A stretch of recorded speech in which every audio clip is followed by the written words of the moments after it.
otro testimonio que nos quieres comentar, ¿cuál es, Carlos? Pues este es un testimonio que ha sido significativo para nuestra vida de una manera muy importante. Ajá. Y como yo te digo, hay muchísimos todavía, pero entre todos los testimonios, cómo sacar uno que sea importante, que sea significativo, que sea representativo, etcétera, es complejo. Sí, sí. Pero lo hemos compartido mucho y esta es una alegría especial. Como les dije hace un momento, nuestra vida económica estaba siendo muy limitada cuando empezamos el ministerio, porque esta es otra historia de cómo decidimos empezar a trabajar de tiempo completo para el Señor. Okay. Y todo el plan que tuvimos que hacer, las consejerías que pedir, el valorar si la formación que yo tenía era suficiente para el trabajo ministerial, etc. Una complejidad. Pero cuando empezamos el ministerio, pues no teníamos mucho dinero. Pero no teníamos mucho dinero hasta el nivel de no tener que comer. Oh, está extremo. Sí, entonces, en una ocasión, viviendo en Clavería, teníamos un departamento muy chiquito. Margarita se levantaba temprano, arreglaba a las niñas, les llevaba al kinder que está ahí cerquita. Margarita, tu esposa. Mi esposa. ¿Cuántos hijos tuviste? 3, pero en ese entonces nada más había 2. Okay. Nuestras gemelas. Las niñas. Ana Laura y Ana Cristina. Okay. Entonces, y cuando ella la llevaba a la escuela, yo me iba a misa ahí a la iglesia de Clavería. Y yo decía que cuando trabajaba en la industria, todos los días al llegar, iba a la oficina del jefe a saludarlo, ¿qué tal? Buenos días, ¿cómo estás? Ya llegué. Y para iniciar mi día, pues iba a ver al jefe. Entonces, de por sí no era difícil para mí ir a misa todos los días. Entonces, todos los días primero iba a ver al jefe. ¿En la mañana? En la mañana, misa de 7. Okay. Y después regresando, me dedicaba 1 hora de estudio de la Biblia y otra hora de oración. Okay. Entonces era mi rutina de casi todos los días. Entonces, regresando de misa, Margarita estaba en la cocina lavando trastes, pero había habido una situación muy especial. A la hora de la misa, en la comunión, cantaron el salmo que dice que los que siembran entre lágrimas con sonrisas cosecharán. Sí, sí. Entonces yo le decía, Señor, las cosas no están bien, las cosas están muy mal, no me estoy quejando, pero te estás olvidando de nosotros. ¿Verdad? Lo bueno es que no hemos llegado a las lágrimas. Eso todavía. Todavía no. Todavía no. Okay. Entonces, cuando entré al departamento y eso, yo le dije a Margarita, que la vi que estaba en la cocina, inclinada, lavando. Dije, hola, ¿qué tal? ¿Cómo les fue? Y no me contestó. Y se me hizo muy raro. Entonces, yo me regresé a ver qué pasaba y estaba llore. ¿Tu esposa? Sí. Ay. Entonces dije, creo que ya llegamos a las lágrimas. Sí, ya llegó. Sí. Digo, ¿qué te pasa? No, nada, me dijo, nada. Luego te platico. Entonces me fui a orar y a estudiar. Y ya después salí del estudio, ya la fui a ver y dije, ¿qué te pasa? Es que no tenemos nada que comer. ¿Y qué? Las niñas, ¿qué? No, pues había un huevo que compartí con las 2. Sí. Y ahorita hay algo, pues un pan Bimbo y una bolsita de té, es lo único que teníamos. Entonces yo le dije, mira, no te preocupes, Dios tiene un sentido del humor muy especial. Algo debe estar preparando para nosotros. Así es que ten confianza y vamos a desayunar media rebanada de pan y un té, una bolsita de té para los 2. Entonces me regresé a orar al estudio y ella estaba haciendo las cosas de la casa normales. Pero entonces una vecina le tocó la puerta y le dijo, oye, ¿no tienes una cubeta que me prestes? Pues sí, cómo no, teníamos un departamentito muy chiquito y una cubetita para hacer limpieza como de 5 litros. Digo, pues esta es la cubeta que tenemos. Entonces, al rato regresa la vecina otra vez, le toca el timbre y le dijo, no, ¿no tienes otra cubeta más grande? Y dijo, pues déjame ver. Nosotros teníamos una cubeta de 20 litros, una cubeta de esas como de pintura, con una bolsa de plástico que usábamos como para tirar la basura. Entonces ya sacó estaba limpia la cubeta, pero entonces sacó la bolsa. Digo, pues esa me dice, esa me sirve muy bien. Y entonces resulta que los primos de esta vecina que eran del norte,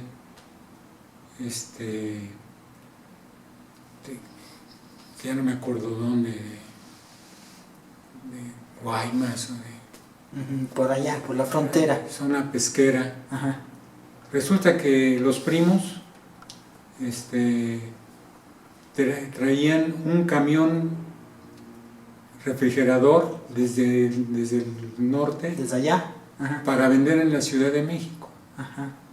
Y iban a la villa, a la viga. Sí, a dejar el que era pescado. el mercado de la viga. Sí, sí. Y si ustedes han visto eso, en esos lugares y en otros tienen unas rampas donde ponen los camiones, los amarran de los ejes y solamente con una grúa los levantan y en 5 minutos vacían un camión de 15 toneladas. Sí. Entonces, por algún motivo no se arreglaron en el precio y los dueños de la industria esta de pesquera les dijeron, pues vayan de mercado en mercado a ofrecer el pescado. Okay. Entonces, imagínate un camión de 15 toneladas de pescado de mercado en mercado. Y entonces pasaron cerca de la casa de la prima, que era nuestra vecina, del departamento. Dijeron, vamos a descansar y a tomar un vaso con agua. Y ya de salida, después de que habían citado a la prima, le dijeron a la prima, préstame una cubeta. Y entonces ya le dio ella una cubeta y le llenaron de pescado la cubeta a la prima. Y entonces dijeron, ¿sabes qué? Diles a tus vecinos. Pues sí, que salga todo. Que nos presten unas cubetas. Y entonces en eso fue que pidieron la grandota. Me dieron la grandota, esta vecina nuestra, que se llama Armida, de Culiacán son ellos. Entonces fue que pidió la cubeta. Y el día que no teníamos que comer, pues recibimos una cubeta llena de pescado. Yo no me acuerdo bien las cantidades, pero eran como 6. Pues yo digo que eran guachinangos, mi mujer dice que eran otro tipo de pescados, pero eran unos pescadotes gigantes, man. Entonces nosotros ya habíamos hecho un plan ranchero. Como no teníamos que comer, saliendo de la escuela de las niñas, íbamos a ir a casa de mi papá a la hora de la comida y les íbamos a decir, pues andábamos por aquí. Sí, y llegamos. Llegamos y lo hicimos. Pero en vez de irles a pedir comida, fuimos a llevarles pescado, que también alcanzó para ellos para varios días. Sí. Así es que el día que no teníamos que comer, Dios nos proveyó. Y en ese momento sentimos que hablábamos con verdad cuando decimos en el Padre Nuestro, danos hoy nuestro pan de cada día. El Señor nos provee en su infinita misericordia y nos llena de su amor, no solamente para nosotros, sino para compartir. Desde luego todo esto para gloria de Él. Y estos son unos cuantos de los muchos testimonios que el Señor nos ha permitido vivir para su gloria, ¿no? Exactamente. Y ahorita, mencionaste algo que se me hace muy interesante. La vida de fe hay que fortalecerla. Vamos, tú dices, iba a misa, hacía oración, leía la Biblia. Vamos, sí, o sea, Dios está con nosotros, pero obviamente lo tenemos que buscar. tenemos que tener un encuentro con Él. O sea, si Jesús es nuestro amigo, pues un amigo se le busca, se le frecuenta. Porque lamentablemente, pues sí, a esta sociedad le falta el amor de Dios y lo buscamos solamente cuando lo necesitamos. Pero si realmente Dios es nuestro amigo, pues tenemos que tener un encuentro personal con Él. Tenemos que buscarlo en la misa, en los sacramentos, en la comunión, en la confesión, en el rezo del rosario. O sea, pues en el servicio a los demás, en las obras de misericordia. O sea, cuando uno tiene la fe, pues la aplica, es parte de tu vida. Sí, la vida sacramental es básica. Exactamente. Si no, pues sí, si no, eres mi amigo, pero no te visito. Pues no, pues a un amigo se le visita, se le frecuenta, se le habla. Entonces yo creo que es básico la vida sacramental, sí, ¿no? Y ya después para las enseñanzas, la preparación de las clases, porque no era nada más lo que venían en los manuales, sino cómo va uno enriqueciéndose, llenándose, sí, ¿verdad?, de todas estas grandes personalidades que el Señor ha inspirado. Y, por ejemplo, la lectura de la Biblia, no nada más era la lectura de la Biblia, sino era cotejar con diferentes autores, diferentes libros, sí, diferentes formas de entender los pasajes. okay. Y eso pues es un estudio constante que nos lleva a tener una apertura de mente para ver en los escritos de la palabra lo que muchos otros no ven. Sí. Y poder compartir, pues eso es únicamente para dar crecimiento espiritual a los hermanos. Y ahí mismo va implícito nuestro propio crecimiento espiritual. Exactamente. Y mira, yo creo sí vale la pena, y así aunque sea brevemente, el testimonio que me mandaste de cómo empezó la renovación en Acapulco, así brevemente lo menciono y si quieres ya tú lo acabas. A mí me impresionó ese testimonio porque la renovación no se conocía en Acapulco y tuviste tú la fortuna de ir allá con otro grupo de gente a impartir un curso. Y vamos, bueno, aquí lo grandioso que no solamente eran laicos, llegó un momento en que hasta los sacerdotes fueron a ese curso y ustedes se pusieron nerviosos, ¿no? Como diciendo, chin, ya hay gente de la iglesia a la que tenemos que hablar de lo que es la renovación. Y aquí lo que me impresionó son los frutos, que ustedes dieron las pláticas, cubrieron el programa, y fue el otro día cuando fueron con el obispo, donde se dieron cuenta de la acción del Espíritu Santo en esos sacerdotes, ¿no? Que ya habían apagado su amor a Dios por problemas, por dudas, dificultades. Pero a ver, no sé si nos quieres comentar tantito de eso. Sí, no, encantado.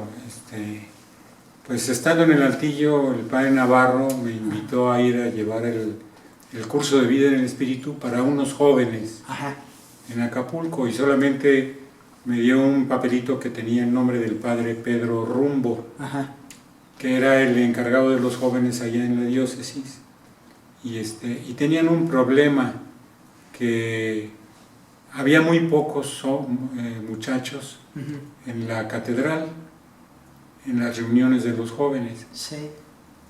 Pero en un lugar que se llama La Mira, o se llamaba, no sé si siga llamando igual, ajá, yo creo que sí, había una reunión de gran cantidad de jóvenes. Ajá. Que eran como cuevas, ¿no? Pues resulta que están en el cerro, en la parte de arriba, ajá, y son unas cuevas, ajá, que se hicieron abajo de unas piedras inmensas, como de, no sé, de toneladas. O sea, una piedra de estas no cabría en esta sala. Entonces estaban como encimadas y se metían caminando por abajo, y de repente se abría un panorama muy, muy bello desde el que se predominaba la bahía de Acapulco. Okay. Pero todo eso estaba en obscuridad. Ajá. O sea, y solamente lo iluminaban con velas. Y ahí se reunían los jóvenes. Y ahí se reunían los jóvenes. Y muchos. Y muchísimos. Ajá. Y si ahí se reunían 100, 150, 200 jóvenes, en la catedral se reunían 7, 10. Poquitos. Poquitos. Entonces decían, pues ¿qué pasa? ¿Qué tienen aquellos que no tengamos eso? Entonces resulta que el padre Hessler estaba ahí dirigiendo a los jóvenes. Lo conocí de él realmente muy poco, pero cuando llegamos a Acapulco fuimos a conocer el lugar y entonces nos metimos y te digo, había lugares en que apenas cabía uno inclinado y todo eso. Y ahí tenían la renovación y ahí ellos cantaban, alababan, adoraban y todo esto y se sentía la presencia de Dios. Esa era la razón, que ellos tenían renovación carismática y los chicos en la catedral no. Entonces por eso querían saber qué pasaba, qué había. Era eso. Y fueron al Altillo, que en aquella época era una sede importante de la renovación. Entonces por eso llegamos nosotros a Acapulco. Fuimos 3 personas, Jorge Dubois, Sergio Ramírez, un nicaragüense, y yo. Entonces nos habían dicho que el curso era para jóvenes y que iba a haber como 16 jóvenes.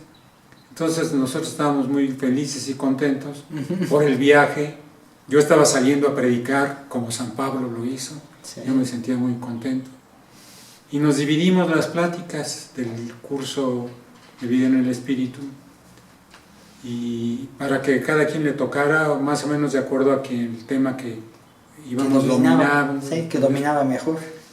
Entonces nuestro susto empezó cuando supimos que el obispo le había dado la orden a los sacerdotes de asistir al curso obligatoriamente. Entonces eran como 10 sacerdotes, uno de ellos el padre espiritual del seminario en Acapulco, y otros muchos, eran, te digo, como 10 sacerdotes. Y esto se complicó para nosotros porque pensamos, van a ir a analizar, a criticar, a cuestionar, ¿verdad? Y nuestro susto mayor llegó que fue una señora ya mayor a tomar notas y que nos dijeron que era una persona de mucha confianza del señor obispo, que era parece que era una judía convertida o algo así, una persona docta que estuvo tomando nota todo el tiempo y nosotros con la angustia de que no fuéramos a decir algo mal. Incorrecto. Pero pues dimos los cursos y todo esto. A la hora de la paraliturgia penitencial y el bautismo del Espíritu Santo, organizamos que se formara un círculo, y le pedimos a los sacerdotes que se incluyeran en el círculo. Había como peculiaridad a un padre que traía un sombrero de paja muy grande y estaba sentado en el piso como con un jorongo y con el sombrero así agachado. Y nunca supimos si estaba oyendo la plática, si estaba dormido, si estaba despierto o no. Y entonces, cuando llegó ahí, pues, al círculo le pedimos que se quitara el sombrero. Que pasara. Porque íbamos a imponer las manos. Y nosotros nos pusimos en lugares equidistantes y fuimos orando por cada uno de ellos, pero habíamos programado un plan táctico de ataque. Que cuando oráramos por los sacerdotes, para que no nos criticaran, para que no entendieran, íbamos a orar por ellos únicamente en lenguas. Y entonces, por los muchachos orábamos en lo que se dice normalmente, pidiendo, ven Espíritu Santo, llénanos de tu amor, llena a este hijo tuyo con tu bendición, o sea, lo que sale del corazón en ese momento.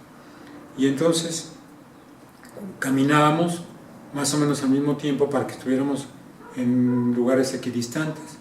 Pero cuando a alguien le tocaba a un sacerdote, únicamente oraba en lenguas. Nada más. Y caminábamos y seguíamos orando y demás. Entonces, pues nuestro plan había funcionado y ya cuando acabó el bautismo del Espíritu Santo sobre todo, nos fuimos a nuestros cuartos donde nos reuníamos y seguimos orando, pidiéndole al Señor que hiciera su obra. Sí. porque estábamos más preocupados de que nos salieran bien las cosas a nosotros y no dejábamos que el Señor tomara su parte. Sí. Entonces, después de orar un buen rato, le dijimos: Dios, ya estamos cansados y te vamos a dar oportunidad de que tú sigas con tu obra, ¿no? Se actúa. En fin, tú actúa.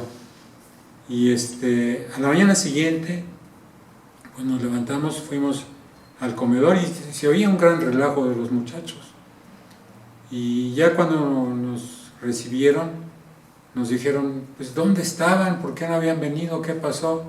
Estábamos en el desayuno y pues ellos muy contentos, muy alegres, felices, con una alegría que es indescriptible.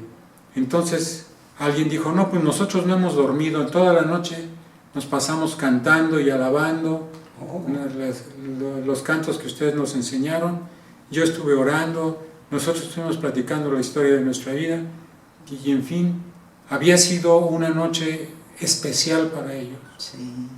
Estábamos desde luego nosotros muy contentos y felices porque pues se esperaban buenos resultados, ¿no? Dios hace su obra. Sí, Dios hace su obra. Ajá. Entonces estábamos en esto cuando llegó el padre Rumbo y nos dijo: muchachos, a nosotros tres, el obispo los espera en su oficina a las 10 de la mañana. Órale. Híjole, ¿Qué pasó? ¿qué pasó? Ajá. Y pues, como no habíamos platicado con nadie, no. Total que en ese momento se nos cortó la alegría, nuestra preocupación creció Sí. al máximo. Okay. Y entonces ya fuimos a la oficina del señor obispo.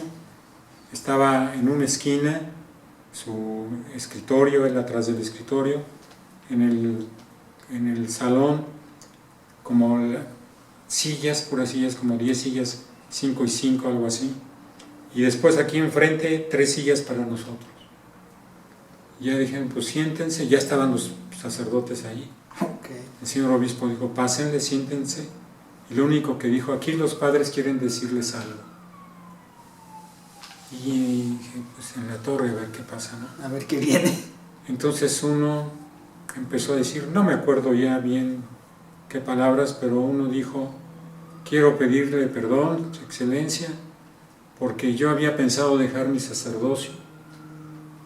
Ya estaba yo con pensamientos para poder sacar una cita con usted y platicar esta situación.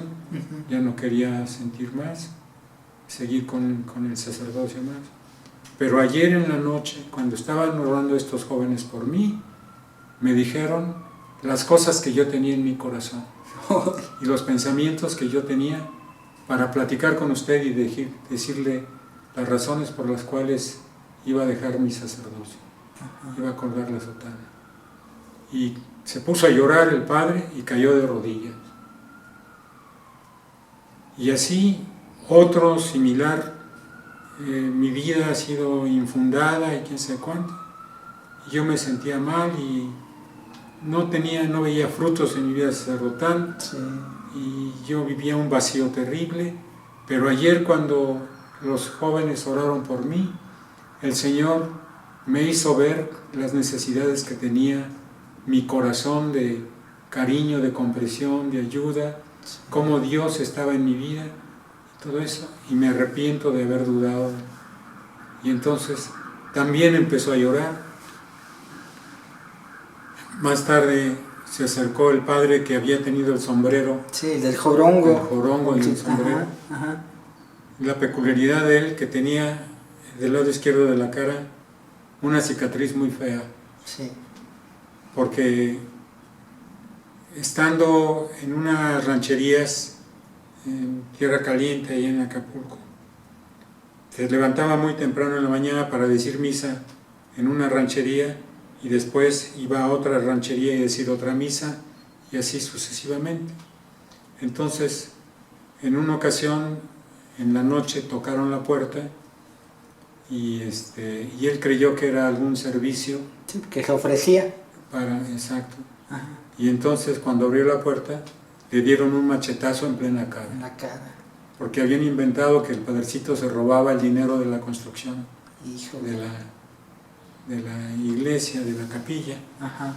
Y entonces, pues sufrió mucho, ¿no? Y él habría abrigado en su corazón un rencor increíble, ¿verdad?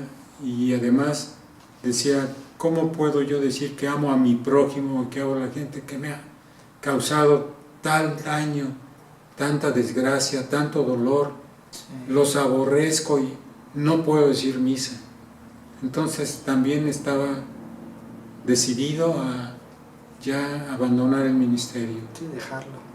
Pero entonces dijo, pero ayer en la noche los jóvenes oraron por mí y Dios me dio consuelo, Dios me dio comprensión, yo sentí el amor de Dios, yo sentí que mi vida sigue valiendo para el sacerdocio, yo sentí que había una razón para vivir sin rencor, sin odio, sin aborrecimiento a la gente y todo esto. Por lo tanto voy a reiniciar mi vida sacerdotal. Entonces, después de estos testimonios, Monseñor Bello, que era el obispo, Rafael Bello, dio un manazo en el escritorio y dijo, desde hoy hay renovación carismática en Acapulco. Gloria a Dios. Gloria a Dios. Sí. Y él nos felicitó, nos abrazó mucho y nos dijo que era nuestra casa, que volviéramos. Pero en fin, así fue como inició la renovación carismática en Acapulco.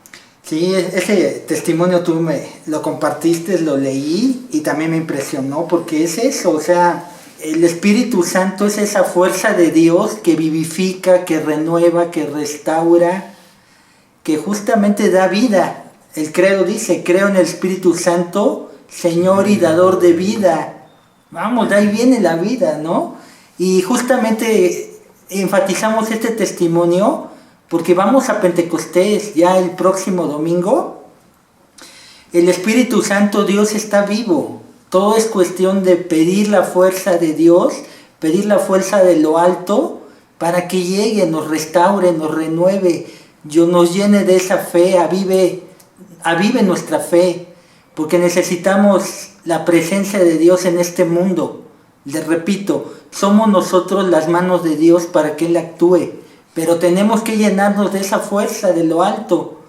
Entonces, estos testimonios es lo que buscamos, avivar el poder del Espíritu Santo.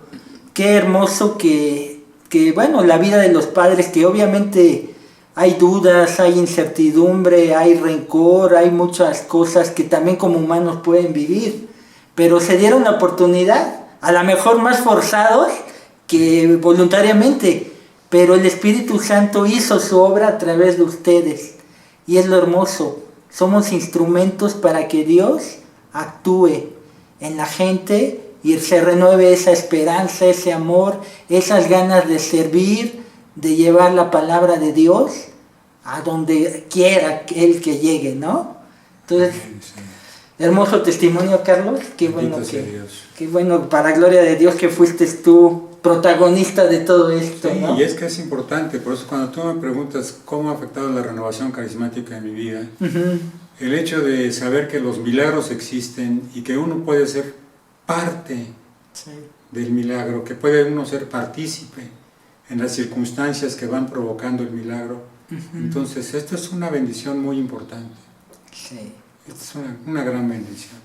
Sí, y también pedimos, y yo lo he oído muchas veces, orar por nuestros sacerdotes, porque obviamente los podemos criticar y, ay, es bien enojón y no se acerca. Son seres humanos y a veces la soledad que viven, sí es muy fuerte, pues sí, la soledad pesa, ¿no? Entonces, pues estar atentos, también saludarlo, ver si tiene alguna necesidad, orar por ellos, porque también necesitan nuestra oración. Entonces, pues eso, también la invitación a orar por nuestros sacerdotes.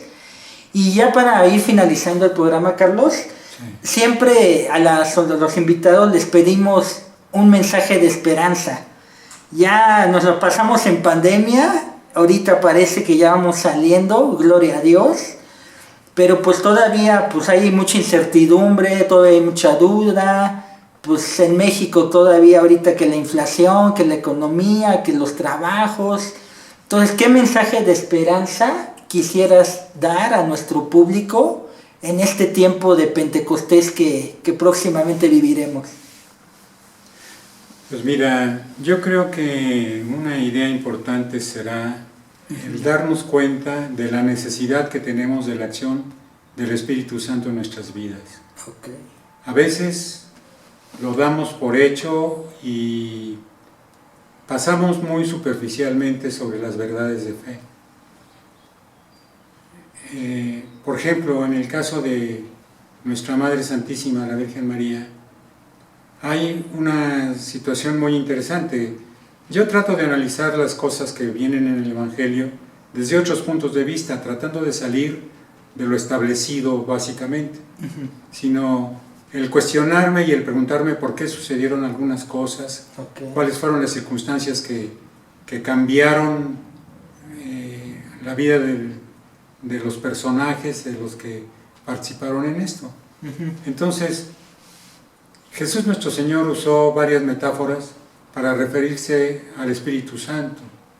Es fuego, es viento, que él en el capítulo 5 del Evangelio de San Juan es como el viento que no sabe uno de dónde viene ni a dónde va. Todo esto. ¿Cómo entender la acción del Espíritu Santo? Hoy es la celebración de la visitación de Nuestra Señora, de nuestra Madre María Santísima. Sí, hoy martes. Santa Isabel. Pensando en esto, en la mañana estaba analizando una idea. Trato de salirme un poquito de lo establecido y de la capa de caramelo que a veces le ponemos a algunas cosas, que es importante. O sea, la Santísima Virgen, obedeciendo las instrucciones del ángel, hágase en mí según tu palabra, aquí la esclava del Señor. Todo está muy bien, no lo niego, pero hay otros puntos de vista. Yo pienso que la Virgen Santísima, cuando se le aparece el ángel, lo primero que se llevó fue un susto fenomenal, ¿verdad? Que se apareció el ángel.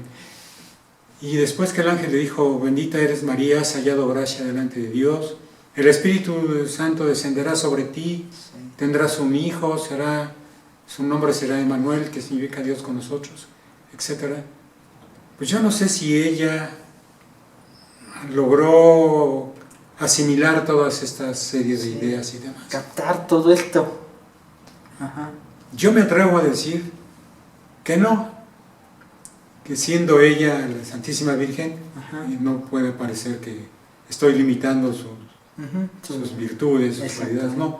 Pero la idea es esto, viendo como seres humanos que somos, la acción de la Santísima Virgen, primero cuando se le aparece el ángel, pues se llevó un gran susto.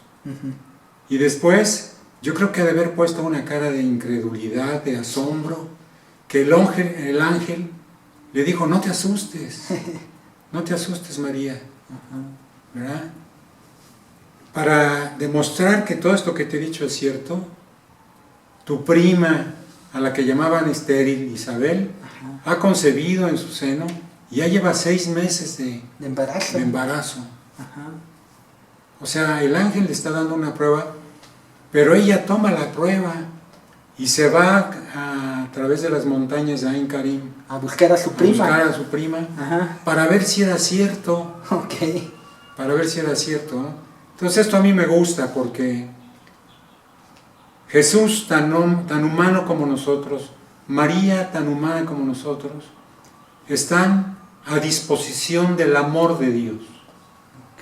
Dios nos ama, pero a veces nosotros no nos ponemos a disposición de su amor. Se vale dudar, se vale pensar de una manera diferente. Entonces ella fue, y lo primero que recibe sin decir nada es el saludo de su prima. ¿De dónde a mí que la madre de mi Señor venga a verme? Entonces yo creo que la Santísima Virgen analizó y pensó, pues esto nadie le había dicho nada, Sí. la única que sabe de esto soy yo. Sí. ¿Y cómo es que Isabel me recibe de esta manera? Sí. Y dice, la señal es que apenas llegaste, el niño saltó de gozo en De mi gozo. vientre. Ujú. Todo esto. Yo creo esto, que la Santísima Virgen, en ese momento, aunque estamos hablando de la quejaritomene, la llena de gracia, Ujú.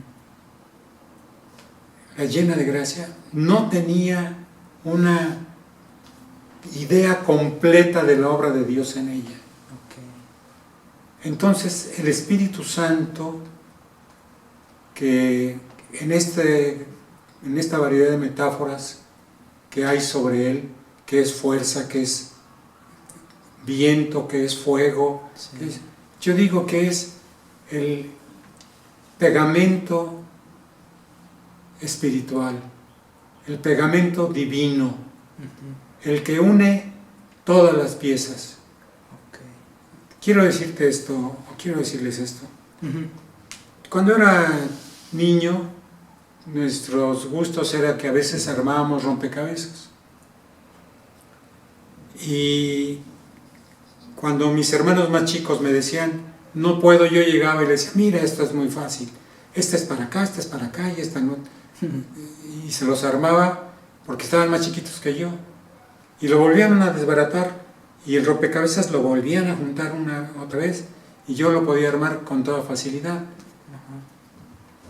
Pero en alguna ocasión, una de mis hijas regaló a mi mamá suegra un rompecabezas, creo que de 100 piezas o de 500 piezas. Grandote. Uno grandote. Ajá. Pero entonces, después de que costó mucho trabajo armarlo, mucho tiempo, paciencia, buscar piezas, participación de varios de nosotros en la casa. Ajá. Ya que estuvo armado, compraron un pegamento especial para ponerlo al rompecabezas Y unir. y unirlo ¿Qué? y enmarcar Ajá. para que ya no se volviera a separar. Sí. Entonces yo decía, ya perdió el gusto el rompecabezas, ¿no? Pero no, o sea, en nuestra vida yo creo que el Espíritu Santo hace esto. Nosotros con mucha facilidad tenemos la desgracia de separarnos Ujú.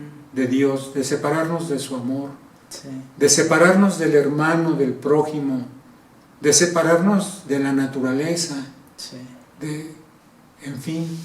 Entonces el Espíritu Santo es la obra de Dios en nosotros que nos une como hermanos, el prójimo con el prójimo, que nos une en el amor a María, nuestra Madre Santísima, que nos une en el amor a Jesús, porque hemos comprendido el valor de su obra redentora, Claro. todo lo que ha sucedido con él, su vida, pasión, muerte y resurrección y asunción a los cielos.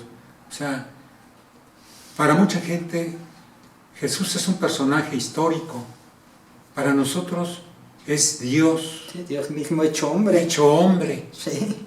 pero eso sin el Espíritu Santo no lo podemos comprender. Ok.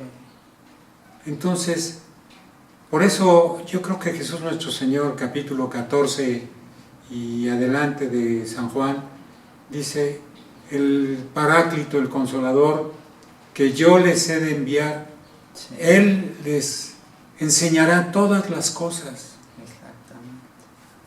Y el hablar así de nuestra Madre Santísima no es quitarle méritos ni mucho menos, sino es ensalzar a Dios, Ok. que es el principio y fin de todo. O sea, nosotros recibimos al Espíritu Santo que nos une en pensamiento a María, que nos une en pensamiento a Jesús, que nos une en relación amorosa con el Padre, porque el Padre es la fuente de donde sale toda la vida, todo el amor, toda la luz, para regresar a Él. Jesús nuestro Señor es la humanización de Dios, con lo que tú acabas de decir, Dios hecho hombre. el venir a decirnos, yo entiendo lo que son ustedes, yo entiendo cómo se comportan, yo entiendo por qué se comportan, y sé que hacen cosas que no es correctas, y que no son correctas y que después se van a arrepentir, pero yo estoy aquí para amarlos, yo estoy aquí para dar mi vida por ustedes, porque mi objetivo es que regresen al Padre de donde han venido. Y todas estas verdades que hemos que hemos oído en muchas ocasiones, no las hemos logrado unir en una verdad contundente para nuestra vida, para nuestro corazón. Entonces necesitamos al Espíritu Santo que una, que amalgame esta realidad divina en medio de nosotros. Sí. Antes de Pentecostés, Jesús tenía un grupo de amigos, los apóstoles, los discípulos, los seguidores. Nosotros logramos ver un número específico en el aposento alto, 120 personas, entre ellas las mujeres, las santas mujeres, y María nuestra Madre Santísima, para el momento de Pentecostés. Entonces, antes eran un grupo de personas, pero después de Pentecostés fueron iglesia, fueron la unidad del cuerpo místico de Jesús. Jesús nuestro Señor, que siendo humano entre nosotros, entiende nuestras debilidades y nos conduce al Padre, necesita que recibamos al Espíritu Santo para comprender el misterio de Dios, hecho realidad en nuestra vida. Así es que hablar de un milagro, hablar de un testimonio, hablar de nuestra participación en los milagros, en las obras sobrenaturales, en los dones, decía el Padre Carrillo, no deberíamos decir los dones sobrenaturales del Espíritu Santo, como dice 1 Corintios 12, sino deberían decir los dones normales, los dones naturales, al dominio de cualquiera que esté reunido en comunidad. Como dice San Pablo, todos estos dones se dan a la comunidad para crecimiento y edificación de la propia comunidad. Debería ser lo normal, no lo extraordinario, ¿verdad?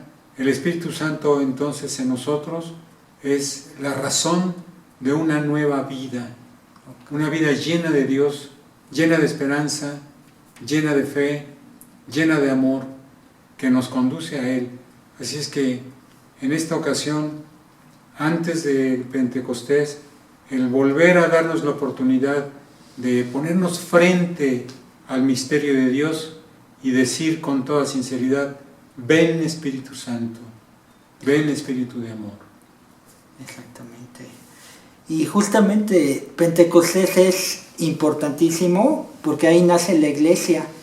Los apóstoles tenían miedo porque si al maestro lo crucificaron y acabó como acabó, pues obviamente ¿qué nos espera a nosotros, no? Pero vamos, Cristo resucita, se aparece varias veces en la Pascua a ellos y les dice, permanezcan hasta que yo les envíe la fuerza de lo alto. Y cuando ya llega el Espíritu Santo, es cuando toman valor para predicar, para salir a otras regiones, a llevar esa palabra de Dios a otros lugares, a otras personas. Ahí nace la iglesia. Por eso el Espíritu Santo es esa fuente de vida que nos anima a llevar el Evangelio a los demás, que nos anima a vivir la fe en la práctica, ¿no? O sea, que se nos note esa presencia del Espíritu Santo en las obras que hacemos, en el amor hacia los demás, en la atención hacia la gente. Entonces, es la oportunidad esta fecha para avivar esa fe y pedir Espíritu Santo para nuestra casa, para nuestra familia, para nuestra patria. Entonces, gracias Carlos por tu testimonio. Sí, quiero decir una última cosa Carlos, importante, adelante. Que me parece muy importante, es que la Santísima Virgen, llena del Espíritu Santo, hizo la oración que yo digo, la oración perfecta. Sí, también. Que es reconocer la grandeza de Dios, Okay. darle alabanza a Dios y darle gracias por las obras que he hecho en ella. Ella dice, el que es grande, maravillas ha hecho en mí, es santo su nombre. Reconoce la grandeza de Dios y por eso ella le da gracias. Sí. Una acción de alabanza y una acción de gracias. Que nuestra vida se resuma en esas dos ideas. En todo momento estar reconociendo la grandeza de Dios, ¿verdad? Las obras que hace en nuestra vida, las transformaciones de nuestra mente, de nuestro corazón, que es constante, simple y sencillamente el respirar, es un regalo de Dios. Esto es para darle honor y gloria y gracias por lo que ha hecho. En la carta de San Pablo a los Romanos, capítulo 1, versículo 11, 2, algo así, dice que los que se portaron mal, los que tienen un principio de ese mal comportamiento, de que a Dios no lo reconocieron como Dios y no le dieron gracias. Entonces, como conclusión de parte mía, yo diría imitar y tener presente la acción de la Santísima Virgen, que en todo reconocer la grandeza de Dios y por lo tanto darle gracias por sus bondades, por su misericordia para nosotros. Así sea, exacto. Pues amigos, gracias por acompañarnos, gracias por su tiempo, gracias Carlos por tu presencia, por tu testimonio, por lo que nos compartiste ahora, en este momento. Les pedimos que si les gustó el video, pues lo compartan, se suscriban al canal, le den like para que también circule. Gracias por acompañarnos. Y bueno, si quiero, igual si se puede, Carlos, yo sé que tocas el teclado, no sé si te animes a un canto que nos quieras acompañar, para que también el Espíritu Santo a través de la música fluya en nosotros. ¿Te animas? Bueno, sí, cómo no, a ver si me sale, porque después tengo poca voz, pero hay una idea que tengo y que si se permite, puedo decir que la renovación se ha desvirtuado mucho por los cantos escandalosos, ruidosos, por los bailes sin sentido, y esto lamentablemente le da razón a muchas personas para alejarse, a sacerdotes, para impedirla, para prohibirla. No solamente la critican, sino que ha sido limitada de una manera muy especial. Yo digo que ha habido dos momentos importantes en la evangelización de la Iglesia. El más importante de todos es el misterio de Guadalupe, que congrega a una infinidad de personas, de países, no solamente en Latinoamérica, sino en otros lados del mundo. La evangelización de la Santísima Virgen por el misterio de Guadalupe es impresionante. Pero otra fuente de evangelización muy importante en el mundo ha sido la renovación carismática. Yo me acuerdo de una experiencia del padre Tardif que tú comentabas. Emiliano Tardif. Tuve la oportunidad de compartir los micrófonos con él, predicar en Ciudad del Carmen cuando él dio también una plática. Y en ese momento él dio un testimonio muy importante, que había estado en Roma recientemente con el Papa Juan Pablo II, Santidad Juan Pablo II. Y había una reunión de líderes de la renovación carismática que presidía Kevin Ranagan.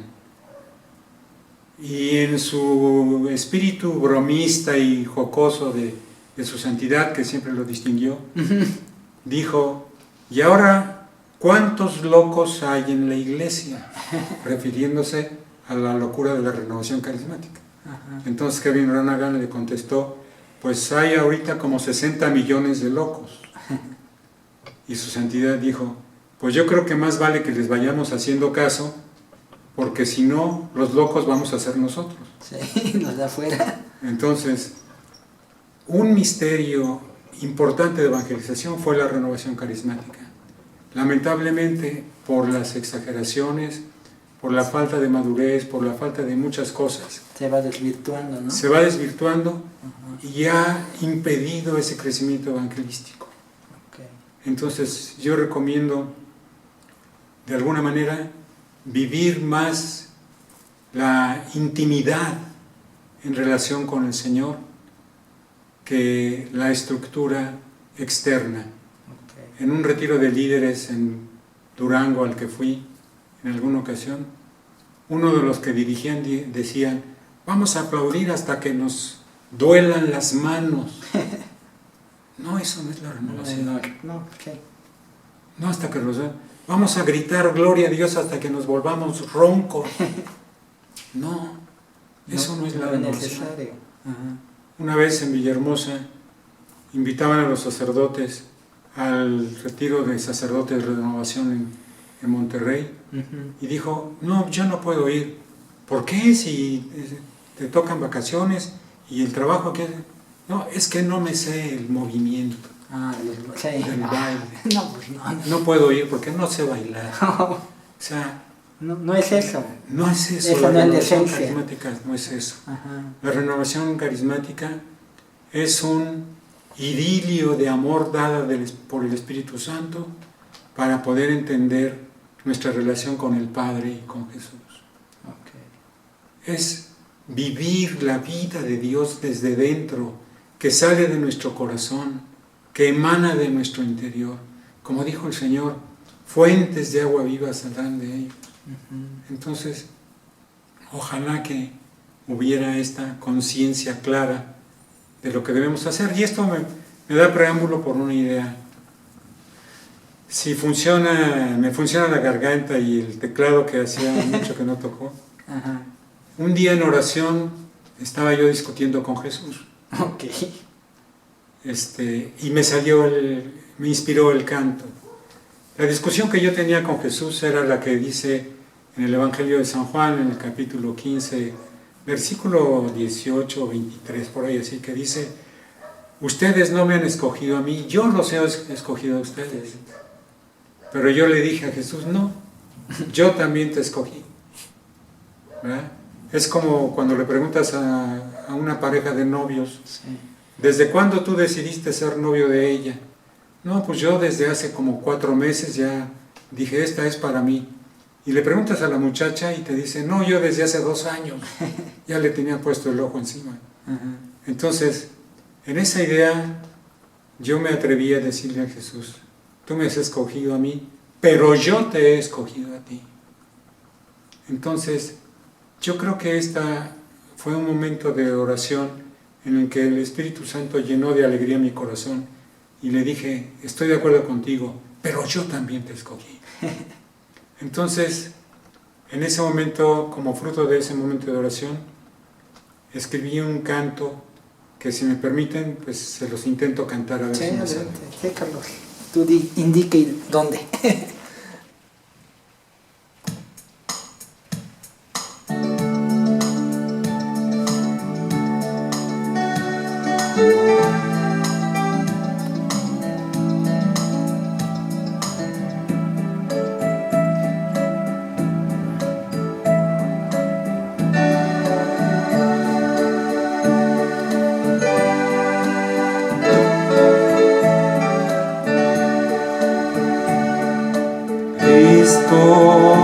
Jesucristo, maravilloso es Jesús,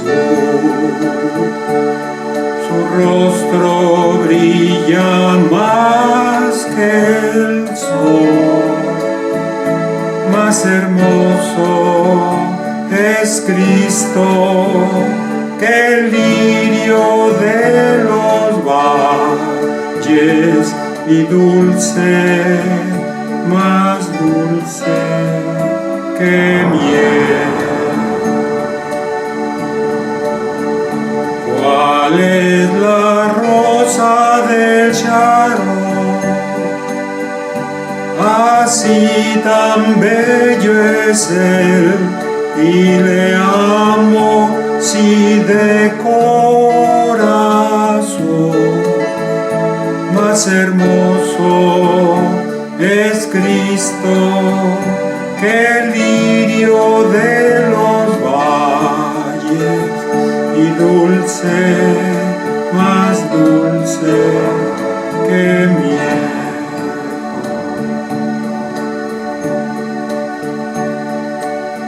Oh, cuánto amo a Cristo, oh, cuánto amo a Cristo, oh, cuánto amo a Cristo, porque Él es mi Salvador. Hijo maravilloso es, conmigo maravilloso es, conmigo maravilloso es, porque Él es mi Salvador.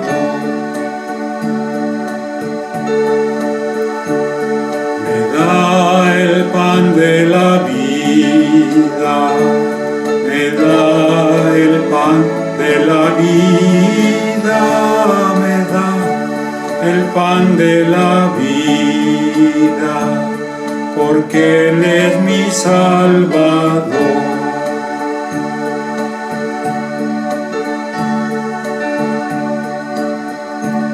Es la vida de mi alma,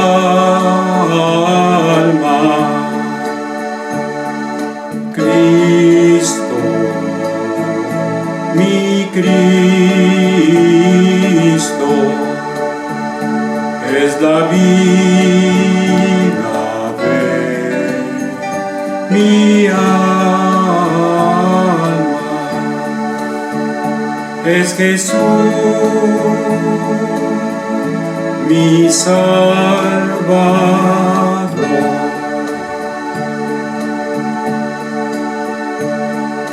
Cristo, Cristo, Cristo,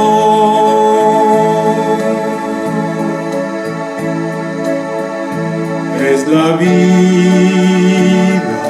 de mi alma, es Jesús, mi Salvador.